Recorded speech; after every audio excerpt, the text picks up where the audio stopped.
Gammachuu keessa jirra. Gammachuu masan isiif qoodfan dhufee jechuudha.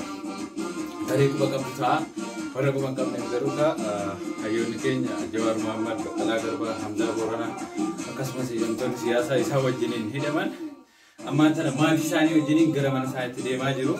So kun baay'ee nu gammachiiseera. Kanuma isinii qoodfan dhufee egaa akkuma beekamu jarri kun kan baay'ee isaan jaallan hayyoota baay'ee isaan kabajnaa